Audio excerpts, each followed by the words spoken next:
ಅಡುಗೆ ರುಚಿಕರವಾಗಿರಬೇಕು ಅಂದರೆ ಮಸಾಲೆ ಪದಾರ್ಥಗಳು ಬೇಕೇ ಬೇಕು.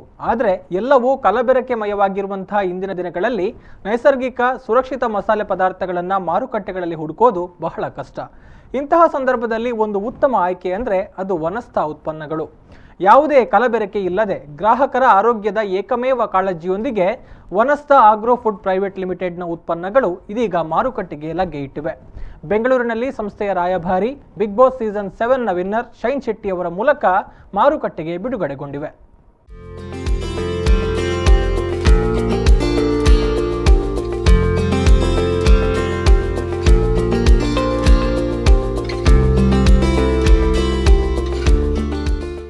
ರಾಸಾಯನಿಕ ಕಲಬೆರಕೆ ಮುಕ್ತ ಮಸಾಲೆ ಪದಾರ್ಥಗಳು ಯಾವುದಿದೆಯಪ್ಪ ಅಂತ ಮಾರುಕಟ್ಟೆಯಲ್ಲಿ ಹುಡುಕ್ತಾ ಇದ್ದವರಿಗೆ ಉತ್ತರ ಎನ್ನುವಂತೆ ವನಸ್ಥ ಎನ್ನುವ ಕರಾವಳಿ ಸೊಗಡಿನ ಮಸಾಲೆ ಪದಾರ್ಥಗಳು ಮತ್ತು ಆಹಾರ ಉತ್ಪನ್ನಗಳು ಮಾರುಕಟ್ಟೆಗೆ ಲಗ್ಗೆ ಇಟ್ಟಿವೆ. ರಾಸಾಯನಿಕ ಮುಕ್ತ, ಕೃತಕ ಬಣ್ಣ, ಸಂರಕ್ಷಕಗಳನ್ನು ಬಳಸದೆ ಗ್ರಾಹಕರ ಆರೋಗ್ಯದ ದೃಷ್ಟಿಯಿಂದ ನೈಸರ್ಗಿಕವಾಗಿ ಆಹಾರ ಪದಾರ್ಥಗಳು ಹಾಗೂ ಮಸಾಲೆಗಳನ್ನು ಉತ್ಪಾದಿಸುವ ಉದ್ದೇಶದಿಂದ ವನಸ್ಥ ಆಗ್ರೋ ಫುಡ್ಸ್ ಪ್ರೈವೇಟ್ ಲಿಮಿಟೆಡ್ ಸಂಸ್ಥೆಯು ಉತ್ಪನ್ನಗಳನ್ನು ಮಾರುಕಟ್ಟೆಗೆ ಪರಿಚಯಿಸಿದೆ. ಇವುಗಳ ಬಿಡುಗಡೆ ಸಮಾರಂಭವು ಬೆಂಗಳೂರು ವಸಂತನಗರದಲ್ಲಿರುವ ದಿ ಕ್ಯಾಪಿಟಲ್ ಹೋಟೆಲ್ನಲ್ಲಿ ಗಣ್ಯರ ಸಮ್ಮುಖದಲ್ಲಿ ನೆರವೇರಿದೆ.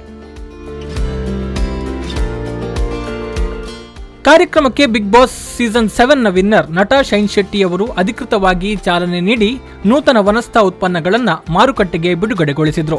ಜೊತೆಗೆ ಸಂಸ್ಥೆಯ ರಾಯಭಾರಿಯಾಗಿ ಸಂಸ್ಥೆಯೊಂದಿಗಿನ ಒಪ್ಪಂದಕ್ಕೆ ಸಹಿ ಹಾಕಿದ್ರು.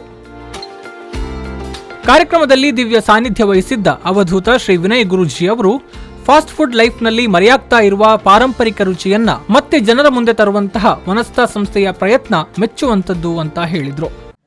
ಎಲ್ಲವೂ ನ್ಯಾಚುರಲ್ಲೇ ಇತ್ತು, ಪ್ರಕೃತಿಯನ್ನಿಟ್ಟು ಓಪನ್ ಮಾಡಿದ್ದೀರಿ, ಹಾಗಾಗಿ ಪ್ರಕೃತಿಗೆ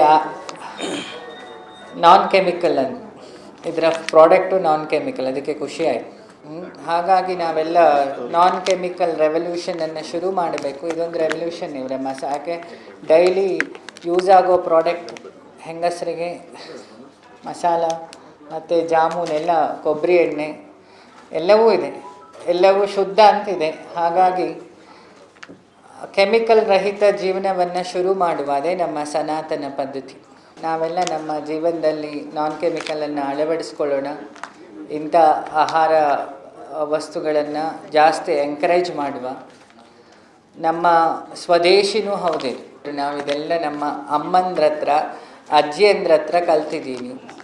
ಸೊ ನಾನು ಜನತೆಯಲ್ಲಿ ಕೇಳ್ಕೊಳ್ಳೋದೇನು ಅಂತ ಹೇಳಿದರೆ, ನಮ್ಮ ಊರವರು ನಮ್ಮ ದೇಶದ ಸಂಸ್ಕಾರಯುತ ಪ್ರಾಡಕ್ಟ್ಗಳನ್ನು ನಾವು ಸೊಸೈಟಿಗೆ ಕೊಟ್ಟಾಗ ಅಥವಾ ನಮ್ಮ ಜನ ಕೊಟ್ಟಾಗ ಅದಕ್ಕೆ ಸಪೋರ್ಟ್ ಮಾಡಿ, ನಾವು ಬರೀ ವೆಸ್ಟರ್ನ್ ಕಲ್ಚರಿಗೆ ಎಡಿಕ್ಟ್ ಆಗಿಬಿಟ್ಟಿದ್ದೀವಿ. ನಮ್ಮ ಸ್ವದೇಶಿ ಇನ್ನೂ ಉಳಿಲಿ, ಇನ್ನೂ ಚೆನ್ನಾಗಾಗಲಿ ಕಂಪ್ನಿ. ನಾವೆಲ್ಲರೂ ಇದಕ್ಕೆ ಎಂಕರೇಜ್ ಮಾಡುವ, ನಮ್ಮವರನ್ನು ಬೆಳೆಸುವ. ನಮ್ಮ ದೇಶದ ಆರ್ಥಿಕತೆಯೂ ಬೆಳೆಯುತ್ತೆ. ಆವಾಗ ನಮ್ಮ ದೇಶದ ಪ್ರಾಡಕ್ಟ್ಗಳಿನ ಬೆಲೆಯೂ ಜಗತ್ತಿಗೆ ಗೊತ್ತಾಗ್ತದೆ. ಇದೇ ವೇಳೆ ಮಾತನಾಡಿದ ಶೈನ್ ಶೆಟ್ಟಿ ಅವರು, ವನಸ್ಥ ಸಂಸ್ಥೆಯು ತನ್ನ ಉತ್ಪನ್ನಗಳಲ್ಲಿ ನೈಸರ್ಗಿಕತೆಯನ್ನ ಕಾಪಾಡಿಕೊಳ್ಳುವ ಜೊತೆಗೆ ಅತ್ಯುತ್ತಮ ರುಚಿಯನ್ನು ಕೂಡ ಕಾಯ್ದುಕೊಂಡಿದೆ. ಇದು ಶ್ಲಾಘನೀಯ ವಿಚಾರ ಅಂತ ಹೇಳಿದ್ರು. ಈ ಸಂಸ್ಥೆಯ ರಾಯಭಾರಿಯನ್ನಾಗಿ ನನ್ನನ್ನು ಮಾಡಿದ್ದಾರೆ. ನಮ್ಮಿಂದ ಎಷ್ಟು ಸಾಧ್ಯನೋ ಅಷ್ಟು ಜೊತೆಗೆ ನಡ್ಕೊಂಡು ಹೋಗ್ತಾ ಇರೋಣ. ನಾವು ಬೆಳೆಯೋಣ, ನೀವು ಬೆಳೀರಿ, ಎಲ್ಲರೂ ಬೆಳೆಯೋಣ, ಎಲ್ಲರಿಗೂ ಒಳ್ಳೆಯದಾಗಲಿ. ವನಸ್ಥ ಸಂಸ್ಥೆಯ ಪ್ರಾಡಕ್ಟ್ಸ್ಗಳಲ್ಲಿ ನನಗೆ ತುಂಬ ಖುಷಿಯಾದಂಥ ವಿಚಾರ ಏನು ಅಂತ ಹೇಳಿದ್ರೆ, ಆರ್ಗ್ಯಾನಿಕ್ಕನ್ನು ಮೇಂಟೈನ್ ಮಾಡಿಕೊಂಡು ನ್ಯಾಚುರಲ್ ಆಗಿ ಮಾಡುವಂತಹ ಒಂದಿಷ್ಟು ಪ್ರಾಡಕ್ಟ್ಸ್ಗಳ ಜೊತೆಗೆ ಟೇಸ್ಟನ್ನು ಕೂಡ ಮೇಂಟೈನ್ ಮಾಡಿದ್ದಾರೆ. ಇಲ್ಲಿದ್ರೆ ಯೂಶ್ವಲಿ ಯಾರು ಫಸ್ಟು ಎಲ್ಲರೂ ನೋಡೋದು ಟೇಸ್ಟು, ಆಮೇಲೆ ಆರ್ಗ್ಯಾನಿಕಾ ನ್ಯಾಚುರಲ್ಲ ಪ್ರತಿಯೊಂದು ನೋಡ್ತಾ ಹೋಗ್ತಾರೆ. ಸೊ ಎರಡನ್ನೂ ಬ್ಯಾಲೆನ್ಸ್ ಮಾಡಿಕೊಂಡು ಮಾಡಿರುವಂಥ ಒಂದಿಷ್ಟು ಪ್ರಾಡಕ್ಟ್ಸ್. So super. ಕಾರ್ಯಕ್ರಮದಲ್ಲಿ ಕಿರುತೆರೆ ನಟಿಯರಾದ ಭೂಮಿ ಶೆಟ್ಟಿ, ಚಂದನ, ಕರ್ನಾಟಕ ಕರಕುಶಲ ಅಭಿವೃದ್ಧಿ ನಿಗಮದ ಅಧ್ಯಕ್ಷ doctor Beluru Raghavendra Shetty, Vanastha agro food private ಲಿಮಿಟೆಡ್ನ ಮುಖ್ಯ ಕಾರ್ಯನಿರ್ವಾಹಕ ಅಧಿಕಾರಿ ಸಂಸ್ಥಾಪಕ ನಟರಾಜ್ ಕಲ್ಯಾಣಿ, ನಿರ್ದೇಶಕ ರಾಮ್ ಪ್ರದೀಪ್ ಆಚಾರ್, ಆರ್ಥಿಕ ಸಲಹೆಗಾರ ಆನಂದ್ PS, ಮಾರುಕಟ್ಟೆ ಪ್ರಧಾನ ವ್ಯವಸ್ಥಾಪಕ ವಿಶ್ವಜ್ಞಾಚಾರ್, ಪ್ರಾದೇಶಿಕ ವ್ಯವಸ್ಥಾಪಕ ಧನಂಜಯ್ ನೆಲ್ಯಾಡಿ ಮತ್ತಿತರ ಗಣ್ಯರು ಪಾಲ್ಗೊಂಡಿದ್ರು. ಗಣೇಶ್ ಇಡಾಳ, ವಿ4 ನ್ಯೂಸ್ 24/7 ಕಡಬ.